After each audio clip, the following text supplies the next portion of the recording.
एकीकडे पाणी टंचाई तर दुसरीकडे पाण्याचे टँकर इंधनाअभावी बसून नगरमध्ये भीषण चित्र। अहिल्यानगरमध्ये सध्या एक गंभीर आणि धक्कादायक परिस्थिती निर्माण झाली आहे। एकीकडे पाणी टंचाई वाढत आहे आणि दुसरीकडे पाण्याचे टँकरच इंधनाअभावी जागेवर उभे आहेत। मंडळी, कडक उन्हामुळे नैसर्गिक पाणी साठा झपाट्याने वाटत आहे।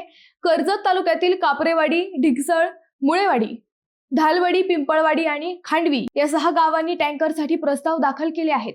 प्रशासनाने तत्काळ हालचाल करत 3 टँकर उपलब्ध करून दिले, पण इथेच मोठा प्रश्न निर्माण झाला। या टँकरमध्ये इंधनच नसल्याने ते 2 दिवस जागेवरच उभे राहिले। म्हणजे पाणी आहे, टँकर आहे, पण इंधन नसल्यामुळे नागरिकांना पाणी मिळू शकत नाही, अशी विचित्र आणि गंभीर परिस्थिती निर्माण झाली आहे। प्रशासनाला आता खासगी टँकरचा आधार घ्यावा लागणार असल्याची माहिती समोर येत आहे। मात्र जर इंधनाचा प्रश्न असाच राहिला तर पुढील काही दिवसात पाणी टंचाई आणखी तीव्र होण्याची शक्यता नाकारता येत नाही।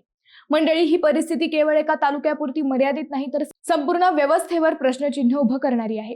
ही बातमी प्रत्येकापर्यंत पोहोचली पाहिजे। व्हिडिओ शेअर करा, लाईक करा आणि अशाच महत्त्वाच्या अपडेट्ससाठी चॅनलला सबस्क्राईब करा।